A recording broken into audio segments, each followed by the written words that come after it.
Hello gamers, Powered Heal here, and today we're going to look at some items in Phase 5 that kind of fly under the radar a bit. These are, items that for most of the player base, they're probably not going to be super useful at this point, right, because your gear level has kind of moved past them, but they're great catch-up items. That's why they were originally added to the game. And in other versions of the game, like in SOM, Season of Mastery, they were, front and center in the early phase because a lot of these items were basically added into the game in Phase 1. But since this is an authentic classic release, they've waited until Phase 5 to put these in now. So they're here. They're great catch-up items in a lot of cases. They're not, in any case, pretty much close to full BIS. But, if you're kind of like a newer player or you have some gaps in your gear, you might want to check this video out, and it could help you. So we're going to start off with two really easy ones. They come from the same place. I think they're kind of in a tier of their own just in terms of how effective they are. And then we'll kind of move across the list here and we'll cover everything. So the first two items are Mantle of Lost Hope and Wand of Eternal Light. So Mantle here drops from Rakar. He's the rock boss that goes in kind of like the prison area of BRD. This is a super fantastic mantle, right? It's like 26 healing, 3 mana per 5. There's no spirit on it, but we do have the intellect. This is at least like 15 spirit worth of MP5. So super strong item. Basically equivalent to, the other items like the Trans Shoulders, right? Like very similar, just losing a little bit of int, some resistances. Again, very similar to the ZG mantle. Not quite as good, but, pretty comparable. And it's a blue item. It's super easy to get. This one, you should be able to probably, like, farm with a duo. If you have a duo that's decently geared of some damage type, you can probably just go in there, kill some of the trash, wait for the boss to pat to, like, an ideal point, and then kill him. The drop rate is pretty good, so it shouldn't really take that long. And it's just great if you're really new and you need some items on Priest. Like, unfortunately, there's not a ton of BRDs going, so you probably are going to have to enlist the help of somebody else. It might be kind of hard to get this solo nowadays, like a completely solo player, just kind of like queuing into a BRD group. There's not that many of them, but it's, still very, very accessible. So moving on to the wand here. This drops from the coffers. It drops from the chest in the coffer, so like the coffer boss where the 4 stone statues are, and then there's that one boss in the middle. It's where the mage bis shoulders drop as well from Phase 1. The cold shoulders. The guy with the 2 dogs is also there, right? So that it's from that section, and it drops fairly regularly, I would say. The drop rewards from that chest, I think there's a decent amount of items, but this has a fairly decent rate. And it's possible this also drops off of the chest of the 7, although I'm not sure about that. I know it definitely drops off the coffer boss. This one's a little bit more annoying to get at than the Mantle of Lost Hope, right? Because you have to go a little bit deeper in. But I think you could probably, maybe farm this with a rogue or something like that. You could duo it, especially if you add some invis potions. It'd be very easy for you to skip,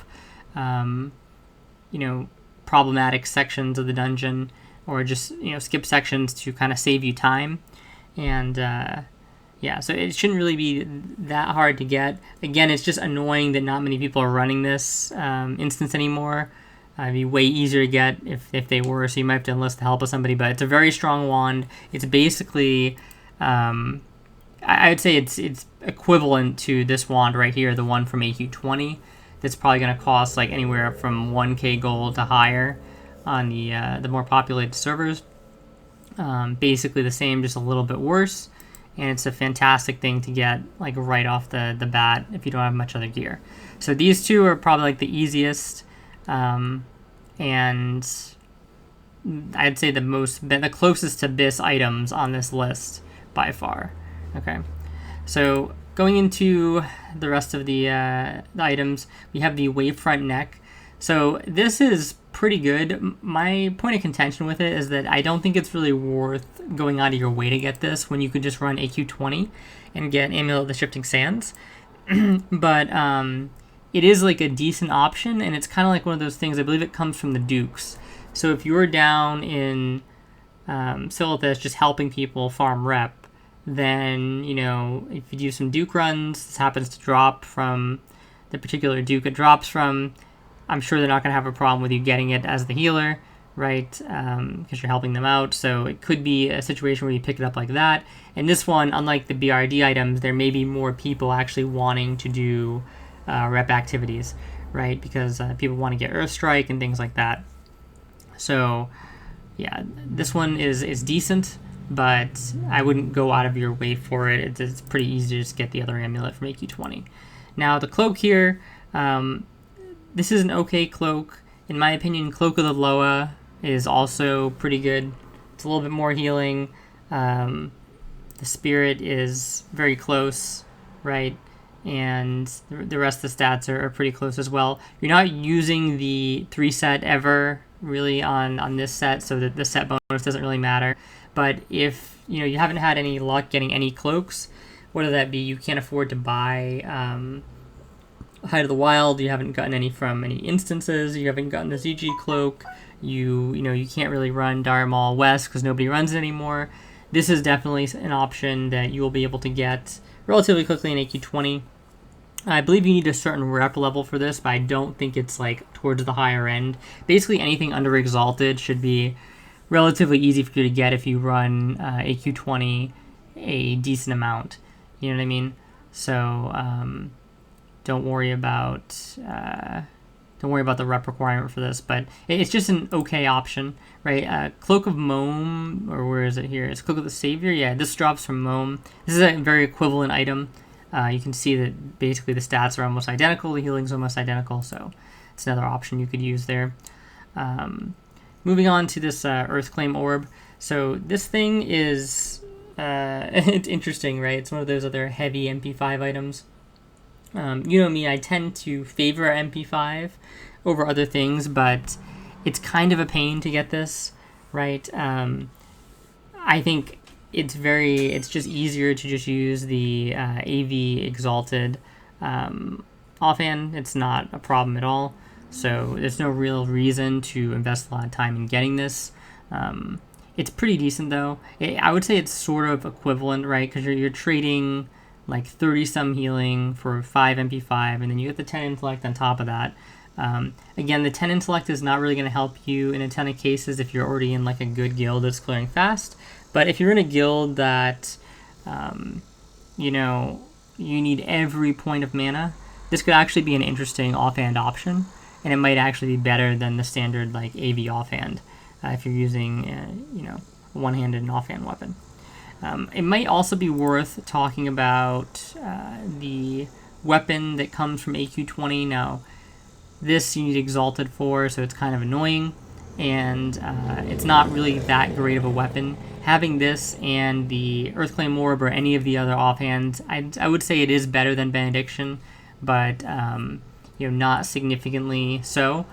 A lot of people end up just going for the Acolyte Staff instead, right? So it kind of depends on what you want to do here, but this is always an option for you. I just figured I'd bring it up.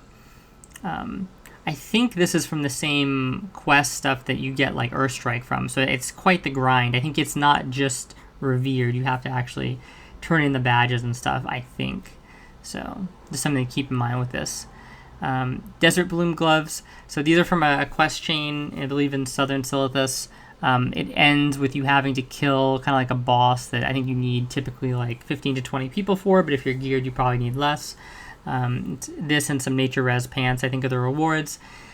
These are pretty good gloves, especially if you don't have any other gloves. I wouldn't really go out of my way to get them. I don't think that they're like super good.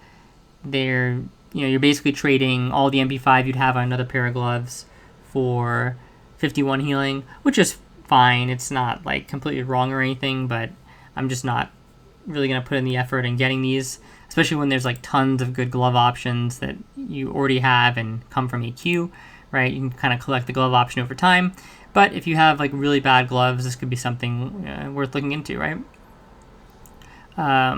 Going to the boots here. So this is going to be basically the last item. These are actually really strong boots. They're very comparable to the trans boots.